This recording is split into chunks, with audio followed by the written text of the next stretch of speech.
I'm Conor Houghton, and this is lecture 3 in the Bayesian Brain section of our unit Information Processing in the Brain. This lecture is about the Kalman filter. We do the Kalman filter for 3 reasons. First, it's a nice application of the sort of Bayesian fusion ideas we looked at in the last 2 lectures. Secondly, it is in and of itself a useful and interesting algorithm. It's employed routinely in control theory, in robot control, etc. And third, the problem solved by Kalman filtering is a problem, a type of problem that the brain must frequently solve. And so while we don't know if the brain employs this precise algorithm, it must be doing something like this to solve a number of different problems. We'll talk about one at the end. So the Kalman filter is a Bayesian fusion approach to estimating location. So you want to estimate location. You have 2 different sources of information about that location. One is a noisy measurement. In the example we're going to talk about GPS, in the olden days on ships, the sextants or whatever. And a second source of information, which is dead reckoning, which is basically working out where you are based on knowing where you were and knowing the speed you've been traveling between the 2. So to give a particular example, here's the cyclist. For some weird reason, the cyclist wants to know their position every second. The cyclist knows that they're traveling at 5 meters a second, and so they would estimate that after a second they would have traveled 5 meters. But that's not their only source of information about their position. They also are able to make a measurement, in this example, by consulting GPS. And so there are 2 sources of information about position. The first one is dead reckoning. That's noisy. The speed might vary a little bit away from the 5 meters per second. There might be wind resistance, fatigue to the legs, etc. And secondly, the actual distance travelled, the measured distance travelled might be different from the actual path taken. So there's lots of sources of noise to the dead reckoning estimate. There are also, in this picture, sources of noise to the measurement of the position. GPSs, ruining this cartoon a little bit, are now quite accurate, but still only accurate to within half a meter or so. Other methods of measuring position, triangulating of distant mountaintops, for example, are more obviously inaccurate. But the key point is that there are 2 sources of information about position, and these are to be combined to come up with an optimal estimate of position. So the Kalman filter is about Gaussians. Everything is Gaussian, and the Kalman filter is the Bayesian optimal estimate of the position based on the 2 noisy pieces of information. That optimality will only hold in the Gaussian case, although the algorithm kind of works elsewhere. Because, the first thing we know about Gaussian is that everything is Gaussian in the sense that if you mix lots of things together, the result looks Gaussian. Lots of probability curves look Gaussian, and so even if things aren't precisely Gaussian, we might hope that a Gaussian would be a good approximation.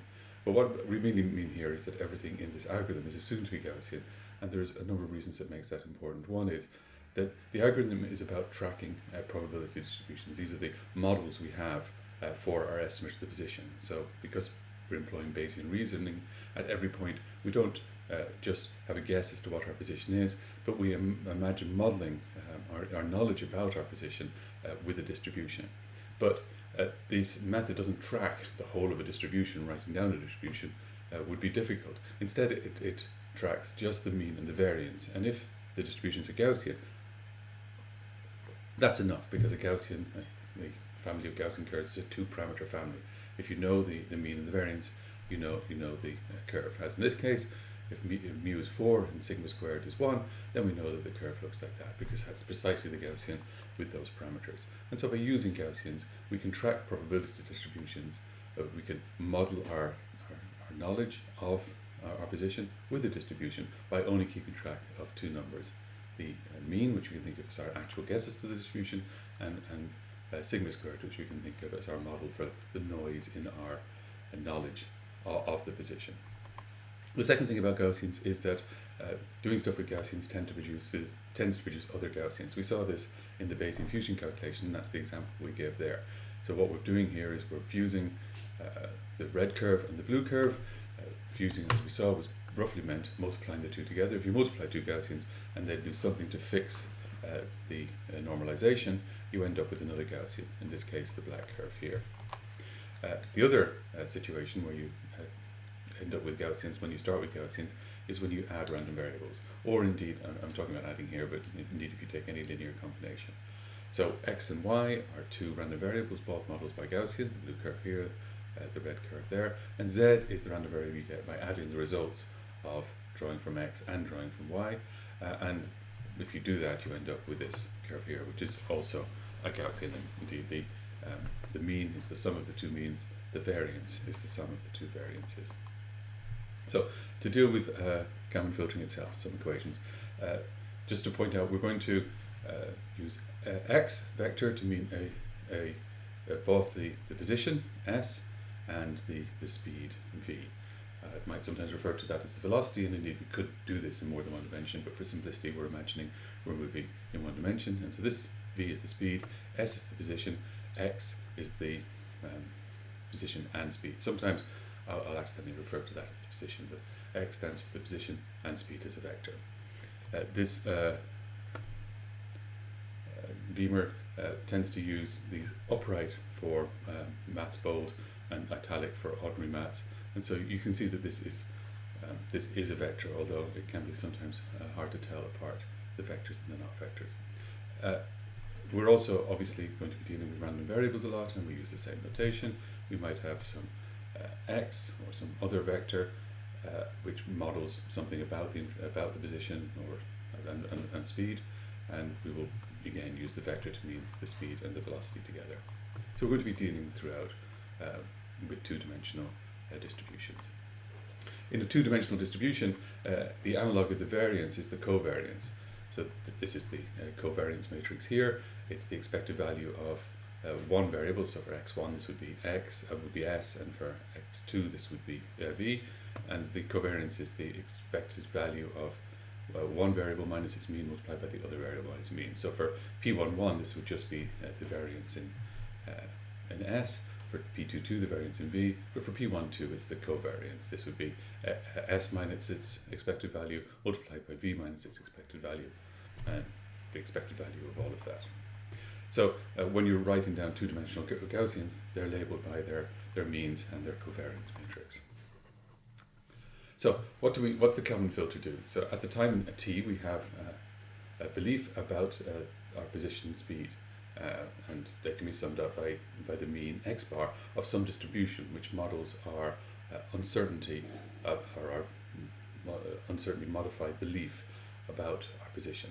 So x bar is the mean of a two-dimensional distribution, and the covariance of this distribution is p, and that's again a measure of the noise we believe there to be present, or the uncertainty we believe we have about our estimate of the position.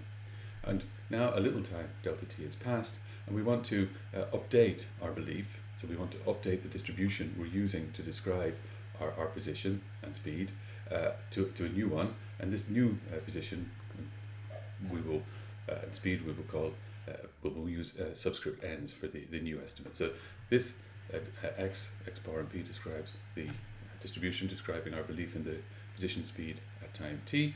At time t plus delta t, our new position and speed are described by the Gaussian with mean x bar n and covariance pn.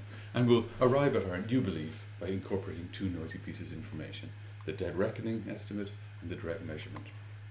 And in this particular example, the dead reckoning is based on the standard law of motion. Now, you can replace this with other sort of physical laws, or they mightn't even be physical laws. There is an example of a paper, for example, where a Kalman filtering is used to try and describe the brain's tracking of a variable reward from pushing some levers, etc. But the main point is that you have a linear law describing the evolution you have linear laws describing the evolution of the two variables. So s goes to this position, goes to some new actual position sa, and that's the old position plus the velocity times delta t, and in this case the velocity just stays the same. Now that's the velocity according to the true evolution. The actual velocity will be a little bit noisy. You could make this model more complicated even when dealing with motion, in that the velocity could have some intentional acceleration. So the cyclist could intentionally change their velocity, and that's described by what's called a control vector. That's easily incorporated into the model. It doesn't tell it or do anything different fundamentally to what we described. So we're taking this simplest case just for ease of notation. And the notation is a complicated thing, probably the thing that is most complicated about understanding the Kalman filter. So in the dead reckoning, this is our dead reckoning estimate. It's a distribution. It's a random variable describing our belief about the position using dead reckoning, and it's based on our original belief and W. So the subscript A's are supposed to represent the actual position after the movement. D is the distribution describing the calculated position using dead reckoning. So this xd we will draw from xd when we make our dead reckoning estimate. The F here is just the evolution matrix, so that's equivalent to these equations here. You see the 1 and the delta t corresponding to the 1 and the delta t there, the 1 there. So F is the evolution matrix, and as I sort of said before, you could replace that with any other F and still the mathematics would always stay the same, and this allows you to include more complicated equations, perhaps not even equations of motion. W is modelling the uncertainty in the dead reckoning, and so W is some Gaussian noise, which in this picture we've kind of learned from repeated experiments. So we know what the noise is in our estimate of our dead reckoning estimate. Our noise is drawn from some random variable W, which is Gaussian with zero mean, and so we're assuming there's no bias, and covariance matrix Q. And if we just take the average of this equation, since W has zero variance and F is just a matrix, the new average is just the average of X and the average of W. And we're taking the average of X to be the actual value. That's certainly our estimate of the actual value. So now we want to deal with the covariance part. So that tells us how we're going to update the mean that we use to describe the distribution of possible values based on our dead reckoning estimate. So we do a dead reckoning estimate, and now we describe our new distribution using this mean. It's going to be Bayesian fusion, so there'll be a point as there was the last time when we flip the drawn value and the mean. So in order to look at the covariance, well, those are two-dimensional examples. We haven't done many calculations with two-dimensional Gaussians, so we're just going to look at a one-dimensional Gaussian and do the usual thing of finding some formula, waving our hands and saying, well, the form of this formula makes the following two-dimensional form plausible because it looks almost the same. So in the one-dimensional example, again we have some variable y. Y will just be a one-dimensional variable, and we've written down some equation of motion for y, which just says that the new actual y is f times the old y. And so the dynamical law, if you could call it that, the evolution that we use for the dead reckoning is ya is equal to f times y, or in terms of our actual estimation problem, our dead reckoning estimate is drawn from the random variable yd, which is equal to f times the random variable that described our estimate before, plus some noise. And the noise is again drawn from a Gaussian. It's just this time it's a one-dimensional Gaussian, and Q is its variance. It's the equivalent of sigma squared for the noise. Now, YD is a linear sum of two Gaussians, and as mentioned a few minutes ago, the linear sum of two Gaussians is another Gaussian. Once we know it's another Gaussian, all we need to do is to work out the variance and the mean of the new Gaussian, and that will describe the new Gaussian. So we can work out the mean easily. We just take the expected values of both sides of the equation, like so. We use the linearity of expectation. We use the fact that this has zero mean, and we find that the new mean is just f times the old mean. The variance, a small bit more complicated, but no more difficult. We take the expectation value of the variance, which is the random variable minus its mean. We multiply this whole thing out and also substitute for yd in terms of this equation. We use the linearity of the expectation value. We use the fact that u has zero mean, and we end up with this expression here. So the variance afterwards can be related to the variance before. It's just f squared times the original variance plus q. So the variance, if you move the distribution, you end up stretching it, and the stretching is the square of the original scaling factor. And separately, if you add noise to it, the variance of the noise will add to the variance of the distribution afterwards. So again, that's what we just worked out, and now we're going to say, well, the two-dimensional case is almost the same. This is the equivalent formula for the two-dimensional case. F now, of course, is a 2 by 2 matrix. P is a 2 by 2 matrix, a covariance matrix. Q is the covariance matrix of the noise. So this is a matrix, 2 by 2 matrix equation, whereas before we just had a scalar equation. This F here, well, it's a scalar, so it can go through the P. There's no commutativity rules. If you look, though, one F is sort of morally coming in front, and the other F is coming behind. And what we see in the two-dimensional case is we end up with an F in front of the P and an F transpose behind. So working that out would be just a matter of doing this using matrix algebra and being careful. You can see, though, that it's similar or it is literally equivalent to the one-dimensional equation. Now, what about the measurement? So the idea, as we said, is that you get a signal, a noisy measurement of your position. We'd call it the sensor measurement. In the case of the GPS, there's some small variability in the GPS. GPS now are very accurate, but a few years ago, when they first came out, they were only accurate to 10 meters, for example. And so there's some noise in that measurement. So the distribution describing our sensor value is a normal distribution around the true value.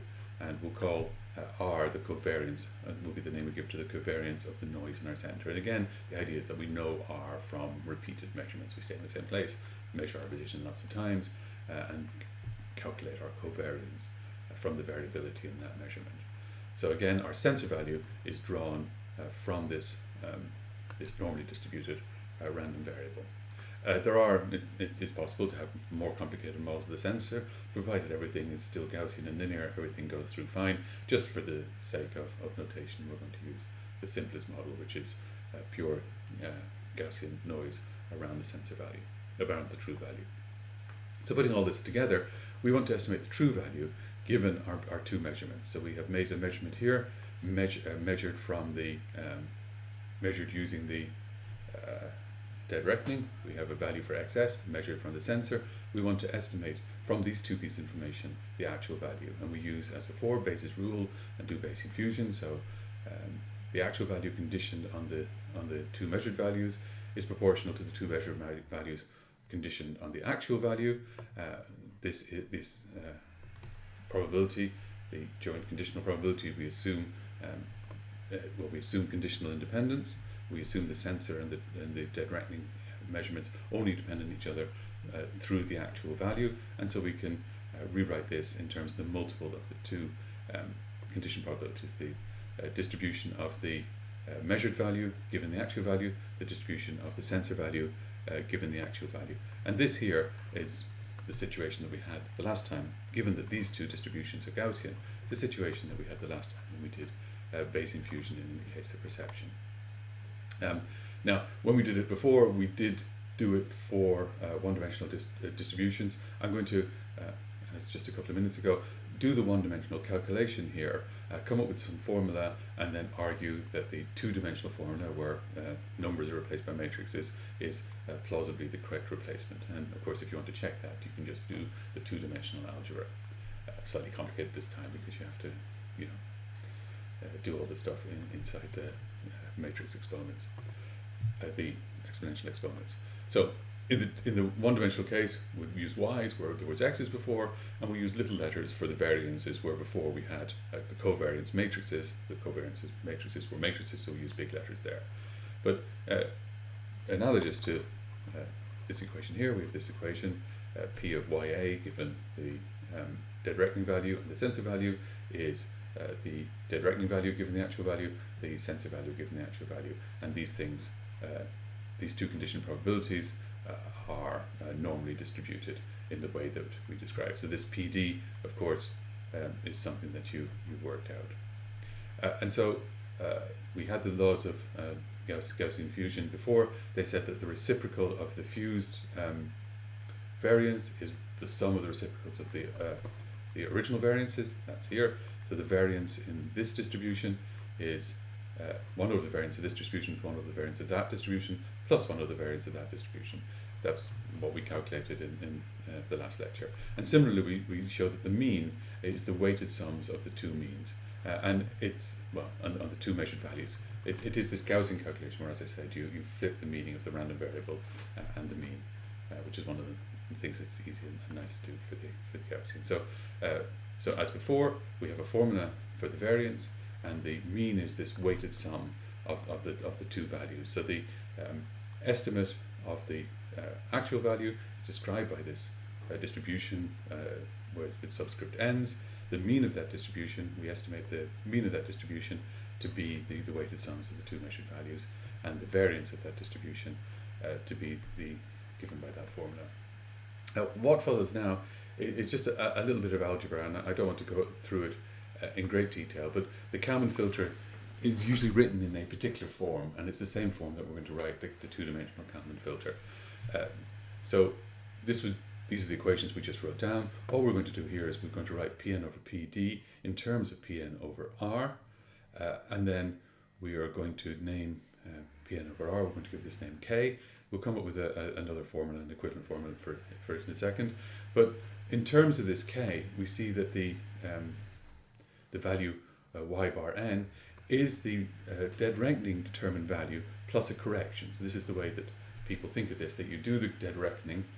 So you imagine you're doing this for a boat, you're measuring you throw your log into the water, which might lie then dead in the water, one of the possible etymologies for dead reckoning.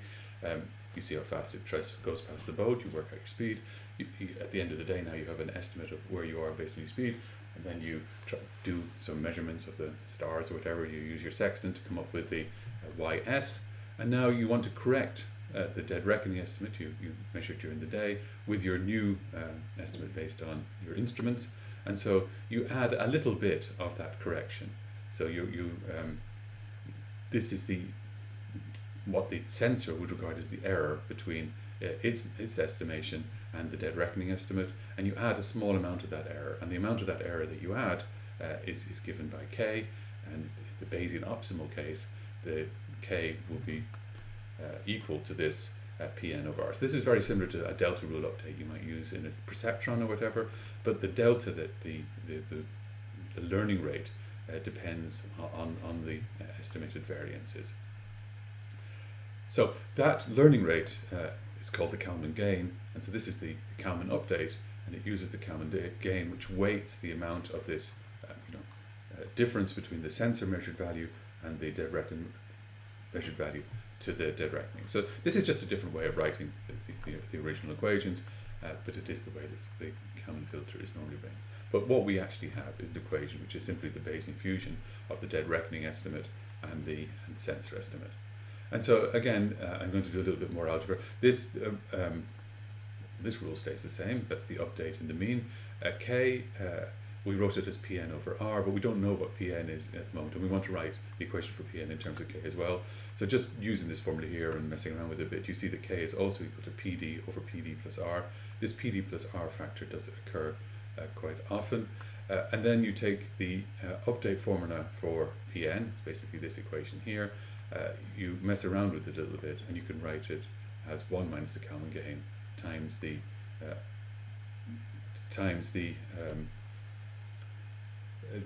covariance, the variance in this case, you have for the dead reckoning estimate. So you have the original estimate, you have a formula for updating the covariance based on dead reckoning, which we saw already, and then you work out the new covariance by taking that and scaling it using the Kalman filter, the Kalman gain.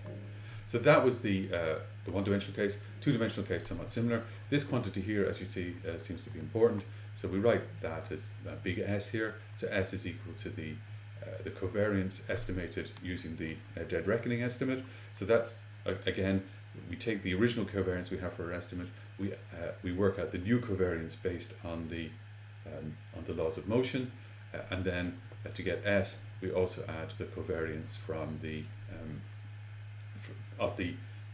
noise of the sensor estimate, and then the Kalman gain is PD, the dead reckoning estimated covariance by the inverse of this S. So that's the two-dimensional version of this equation here, which is PD over PD plus R, which is sort of PD over S, and of course you don't have overs for matrices, you just have inverses, so K is equal to PD by S inverse. And then in terms of this Kalman gain, this is the equation for the new estimated value of the mean of the distribution representing our knowledge of our position, and it's given by the estimated value of using dead reckoning, the estimated value using the sensor. It has this form as before, where we think of this as being kind of our original estimate, and then we correct it using the Kalman gain and the sensor value. And then we also, where these things, of course, we've also had to work out from the previous value of x using the laws of motion. And then we have also an update for the estimate of the covariance of our model of the position, and that's given by 1 minus the Kalman gain times the covariance we calculate using dead reckoning. So that's the analog of this equation here. So that's the Kalman filter. As I said, it's commonly used in control theory. I should write it as this little sort of diagram here. So you're controlling a robot, an agent, you're trying to track a drone or whatever. This here is your estimate of the position and covariance. So you're an estimate of your position and an estimate of your uncertainty about that position. Then you use the laws of motion, whatever they are. We saw the case, we had this big F governing the law of motion, and that gives you a new estimate both of your position and of your uncertainty. But at this point you also make a measurement, so that gives you a separate estimate of your position. This measurement comes itself with some uncertainty, and then you fuse the two of them together to give you your new estimates. You can think of the sensor value as offering a correction to the dead reckoning value, and the amount of that correction that you incorporate depends on the Kalman gain. Then this is your new value, and now of course you go around again. So this represents one time step, a dead reckoning measurement, new estimate, then the new estimate will form the basis of the next time step.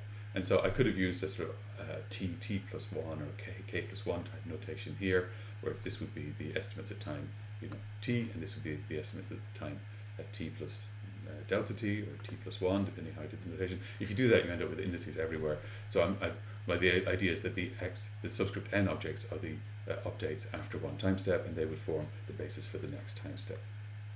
That's the Kalman filter. As I said, the notation is tricky, but the algorithm itself is, on the one hand, quite simple. All you're doing is multiplying two Gaussians and getting something that's like a Gaussian up to the normalization, and then using that in this fancy way.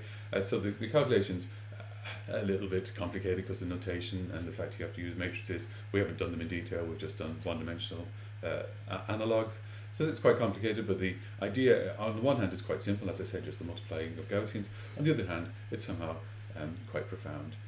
It allows you to work out the best way of combining these two measurements. And then, as I said, it's also genuinely useful. This is routinely used in all sorts of control problems. The other thing I said was that it's probably something that the brain does. Now, the brain probably uses it to track things like, the brain does a lot of tracking of things, tracking of estimates of how much something is worth, or how likely something is to produce a reward, or how dangerous something is. The brain tracks all sorts of things, but in the simplest, let's talk about the brain actually tracking movement. So this person here is punching. She's trying to punch somebody in the face. So as she moves her hand, she wants to make sure that eventually it hits the face of whoever she's intended to punch, or they're punching back, or whatever. And so as the woman is moving her fist, she has to track the movement of her fist. And that's important because she has to do some complicated calculations about the muscle activations to adjust how her fist moves through the air. And so it's useful, as the fist is moving, to be continually tracking its position and then sending the correct motor signals to correct it and keep it on the appropriate course. So this is exactly the sort of control problem that Kalman filters solve. Because, well, she has a sensory estimate of the position of her fist. This, to a certain extent, might come from her eyes, she has a dead reckoning estimate of the position of her fist based on an estimate of how much she's moving her fist and how much time has passed. So it's very clear that animals do dead reckoning. I mean, it's very well known that rats moving around in arenas estimate their position in arenas partly by counting their steps and knowing how long their steps are, and partly by the sort of sensor stuff we were talking about, environmental cues.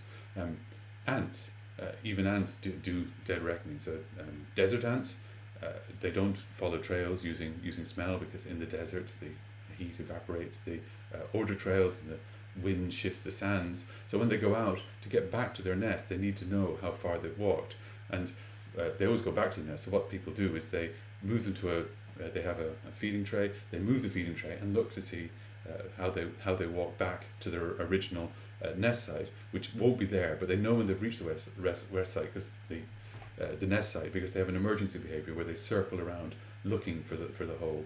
So they know. So the ant leaves its the hole where its nest is. It walks out to the feeder.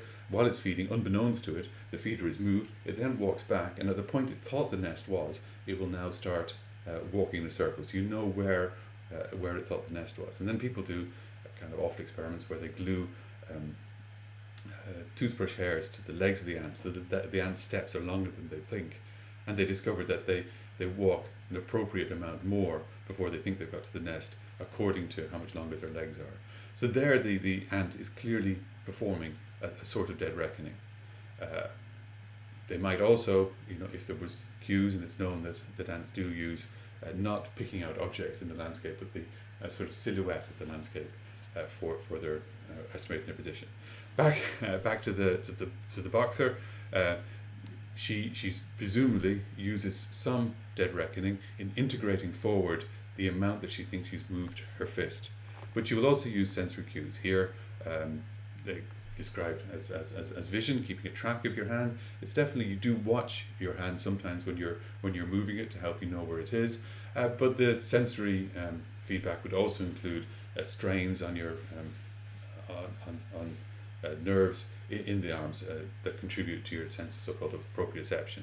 So in the case of the person moving their fist, they have two separate, and probably many different estimates of the position of their fist, and so they need to combine those. And so presumably there's some sort of calculation done to combine these different estimates of the position of the fist, and presumably, given that the brain tends to be good at things like this, presumably that estimate is Bayesian optimal or close to Bayesian optimal. In other words, it presumably is some sort of Kalman filter.